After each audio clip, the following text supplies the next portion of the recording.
Oke, jadi kita coba buat form-formnya berdasarkan diagram yang sudah kita buat kemarin. Dan dari diagram itu ada entitas customer berrelasi sama kasir, many to many, nanti jadi tabel transaksinya, nanti diagregasikan. Hasil agregasi itu di relasikan dengan entitas barang. Jadi data tabel detail penjualannya. Ini jadi diagramnya untuk penjualan saja. Nah, sekarang kita masuk dulu. Kita gunakan workspace yang kemarin, WSAP1, user 1, passwordnya ketikkan.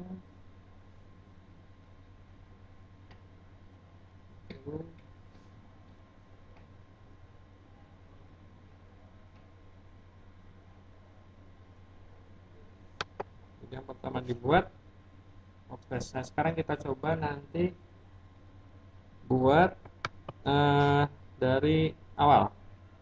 Jadi yang kemarin kita nanti buat dua skenario. Yang ke satu kita buat dari nol, dari awal benar, sama kita yang kemarin kita customize form-formnya. Nah, kalau buat dari nol sebenarnya lebih cepat. Caranya kita coba berapa menit kita bisa buat. Berapa menit, bukan hari lagi. Coba ya. Kemarin tabel udah di-generate ya, catatannya tabel udah dibuat. Kemarin kan kita tabel udah di-generate, kita cek dulu. Kita cek tabel-tabelnya. Tabel barang ada. Tabel, kita lihat modelnya aja. Tabel barang ada. Tabel kita lihat lagi di sini. Transaksi barang. Transaksi ini antara customer sama kasir udah ada semua. Nah, diagramnya sudah di-generate, jadi sudah selesai di-generate. Sekarang kita buat dengan aplikasi builder. Kita create baru database, ID-nya biarkan, namanya aplikasi Express misalkan.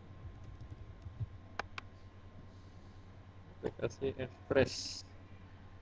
Biarkan default.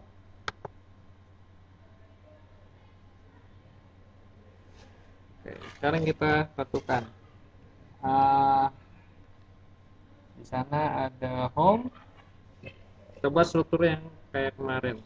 Pertama kita buat struktur master data di bawah home. Add page, lalu ada transaksi di bawah home. Oh sorry. Tidak seperti ini. Kemarin kan kita buat seperti itu ya. Kalau sekarang jadi seperti itu. Ini kita hapus dulu. Untuk menghapusnya kita klik delete. Kosong. Nah sekarang kita akan membuat sebuah aplikasi langsung. Jadi form reportnya sudah ada langsung.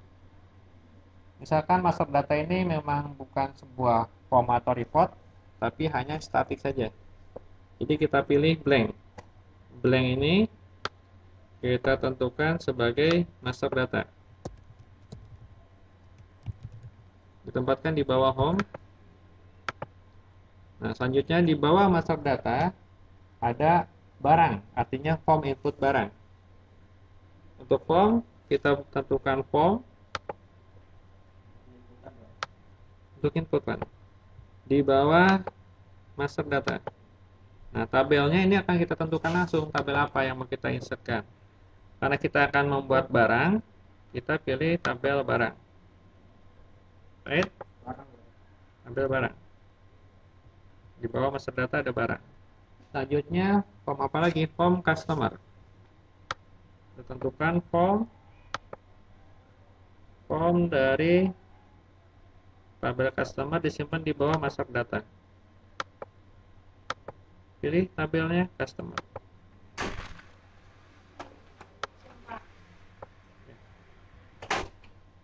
Bentuknya form. Kita simpan di bawah master data dari tabel customer. Kita add. Sekarang bisa dilihat di sini page type-nya ada dua form. Form berikutnya adalah kasir. Kita pilih bentuk form. Name-nya adalah dari tabel kasir. Disimpan di bawah master data juga. Add page. Oke. Tiga buah tabel, tiga buah form ada di bawah master data. Selanjutnya transaksi. Transaksi itu kan dia jenisnya sebenarnya master detail. Jadi ada transaksi, ada detail transaksi. Maka kita pilih di sini master detail. Master detail kita simpan di bawah home. Master tabelnya apa? Master tabelnya kita pilih tabel transaksi. Detail tabelnya apa? Detailnya detail transaksi. Nah, ini otomatis hanya satu yang muncul. Karena kalau master detail dia akan membaca constraint forensic. Jadi kalau kita pilih transaksi, nanti yang detailnya otomatis muncul begitu kita pilih detailnya. Tapi kalau constraint-nya belum ada, nanti tidak ada. Oke, kita simpan di bawah home. Add page lagi. Detail master, sebentar. Must have a primary key. Harus ada primary key ternyata. Padahal kemarin kan kita detail transaksinya nggak dikasih primary key ya. Oke, kalau gitu kita coba modifikasi, tambahkan satu primary key. Kita buka shell workshop-nya. Kita buat ID yang auto increment aja. Ya.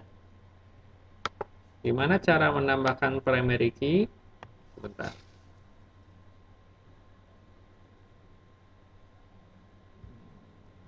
Ups, apa nggak mau? Objek browser, kita buka. Nah, kemarin kita akan buat detail transaksi. Ya, ini nggak ada primary key. Kita coba add column dulu. Add column, kasih aja namanya ID. ID, tipenya number, primary key not null. Kita next, finish. Ada ID, number, not null. Lalu kita tambahkan satu buah constraint. Constraint-nya create constraint, dia tipenya primary key. Nanti kita kasih nama aja pk detail transaksi. Constraint tab-nya primary key, kolomnya ID. Jadi kita tambahkan satu constraint name detail transaksi, constraint tab-nya primary key, kolom ID.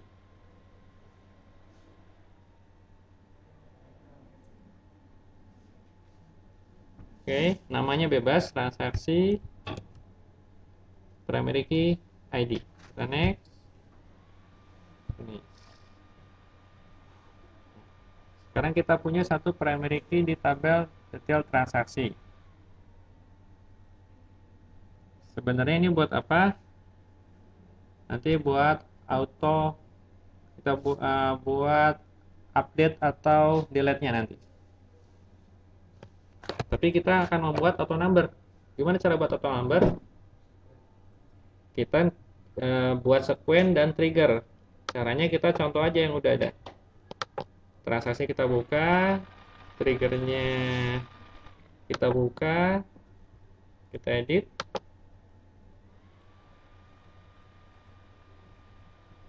Kodenya apa? Ini kan untuk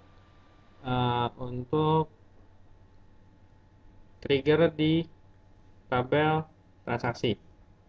Boleh kita copy. Nanti kita paste, kita modifikasi. di SQL comment.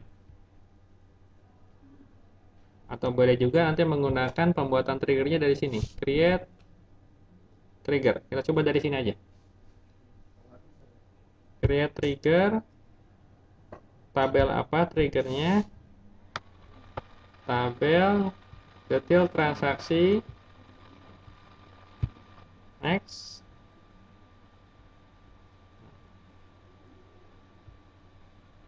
Before insert update delete, karena kita akan membuat trigger untuk auto number, berarti before insert on tabel detail transaksi for each row. Trigger bodinya kita coba pasang, kita modifikasi. Coba kita lihat keterangannya apa halnya dulu. SQL body not null. Abaikan dulu aja, boleh null. Kalau dia not null nggak bisa, buat null aja. Nanti kalau primary itu otomatis dia not null. Oke, kita coba bodinya. Trigger bodinya kita buang ini,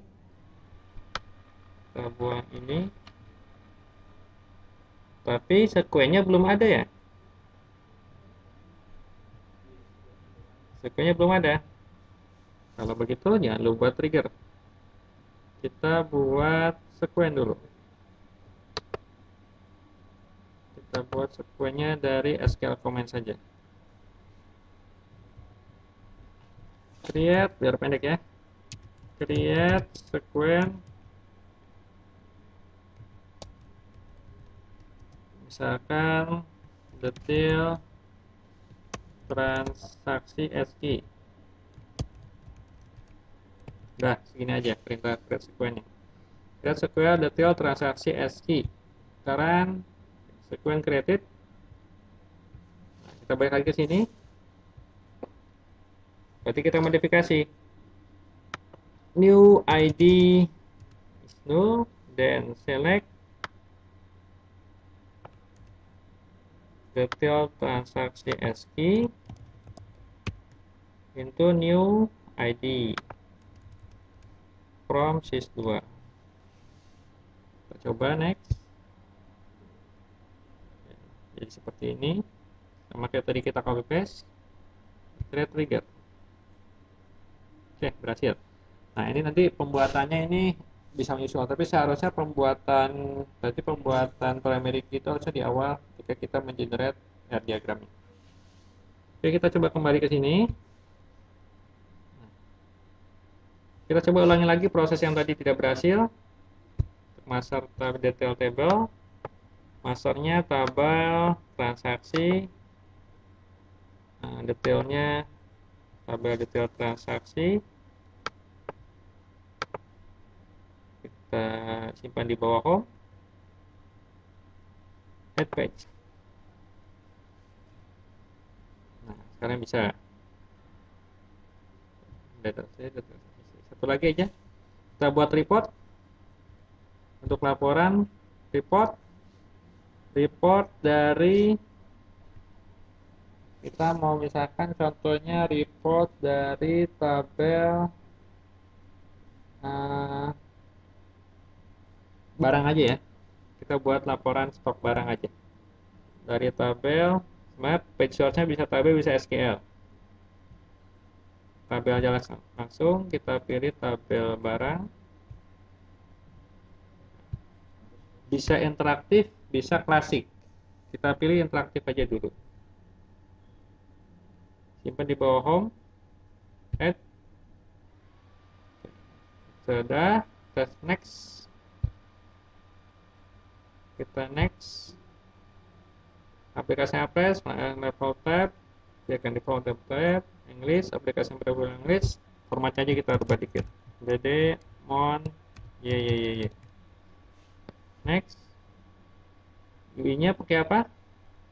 Akan mau pakai yang warna blue jay aja yang kemarin.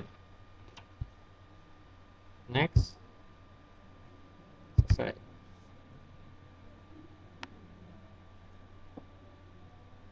Tunggu.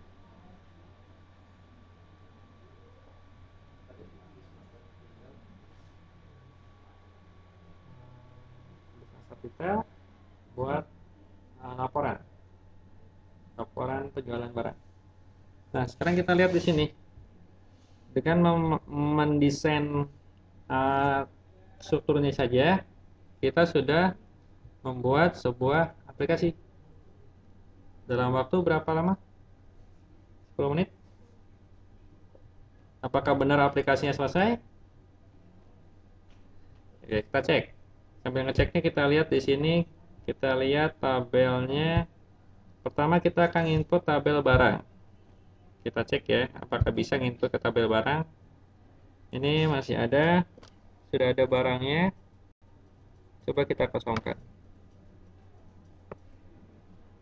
Kita terangkat tabel barang. Ups, ada yang pakai. Siapa yang pakai tabel barang? Detail transaksi.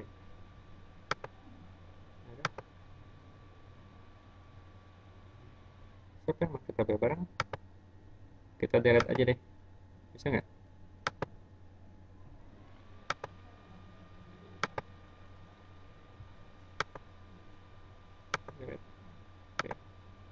Oke, pastikan kosong barangnya di kasir.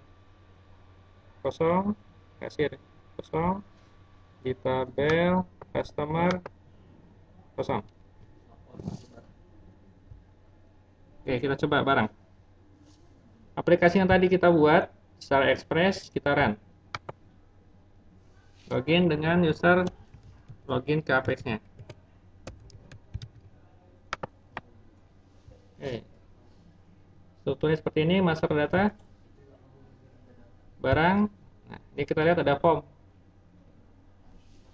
Formnya sudah otomatis dibuatkan. Nama barang misalkan buku, jumlah stoknya 10, satuannya apa buku? Bisnisnya ya. BCS saja. Ini aja. Harga satuan buku berapa? 5.000 misalkan. Harga member 3.000. Boleh. Kita create. Action process. Kita lihat di sini apakah masuk data buku? Masuk. Berarti formnya bisa insert. Kita coba insert data kedua. Barangnya misalkan pensil 2B. Jumlah stoknya 50. Harga satuannya berapa pensil? 3.000. Satuannya basis juga satuannya ya. Harga satuannya 3.000.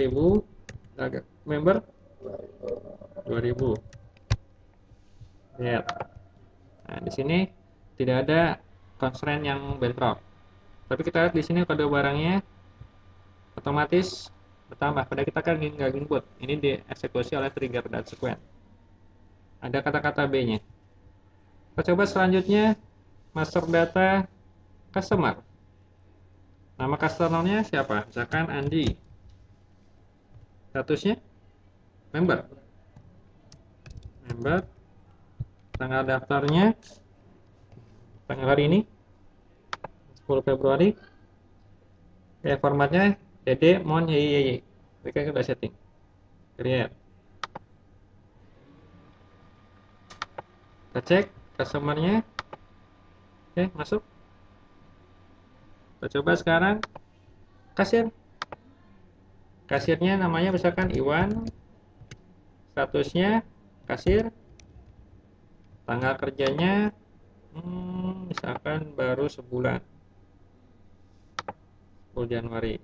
Lihat. Sudah. Kita lihat di kasir, datanya masuk. Oke, masuk. Sekarang kita kembali ke home. Kita input data transaksi. Kita create. Nah, transaksinya kita create. Yang pertama dibuka adalah tabel transaksinya. Tanggal transaksi, misalkan tanggal hari ini, ID customer-nya. Apa ID customer-nya? Kita belum tahu ya. Kita harus ngelihat ke objek browser.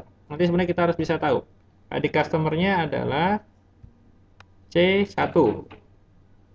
Kita isi C1. Besar kecil ngaruh ini. Kasirnya, ID kasirnya K1. Kasih K1. Lihat. Nah, begitu kita insert, lihat di sini. Untuk detailnya di mana? Detail transaksi di mana? Coba kita edit.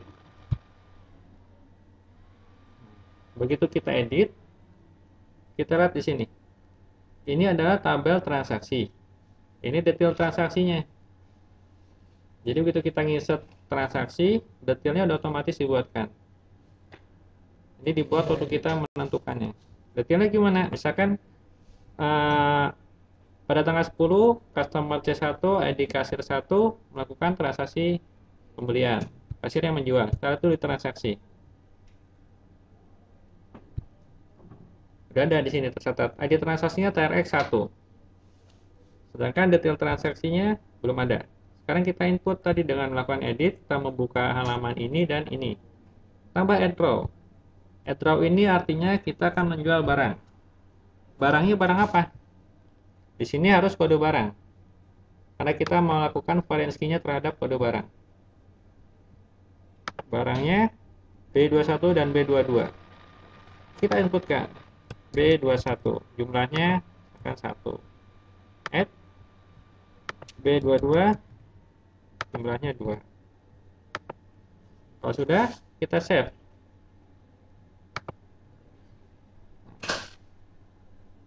Oke, kita lihat sekarang. Barangnya, detail transaksinya terisi 2 record. Laporannya, harus nanti laporannya terhadap detail transaksi ya, biar kelihatan. Laporannya terhadap barang tadi. Otomatis sudah dibuatkan laporan terhadap barang.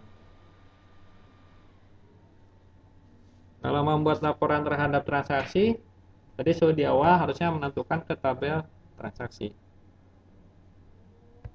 Jadi, kenapa disebut aplikasi Express? Karena bisa membuat aplikasi Express. Walaupun tampilannya ini masih perlu banyak customize. Kayak tadi kan, kalau kita melakukan transaksi, ID customer-nya siapa? Kita kan harus lihat. Harusnya ID customer ini berupa select list atau combo box atau yang lainnya. Atau pop up ini. Itu nanti bisa dicoba, kita coba lebih lanjut. Tapi yang jelas tadi saya memperlihatkan bahwa aplikasi itu hanya dengan melakukan pembuatan tabel sudah selesai di generate, lalu kita menentukan struktur menunya, kita sudah bisa membuat sebuah aplikasi. Ini kenapa disebut aplikasi Express. Dengan semua fungsionalnya berjalan. Insert, update, delete-nya bisa.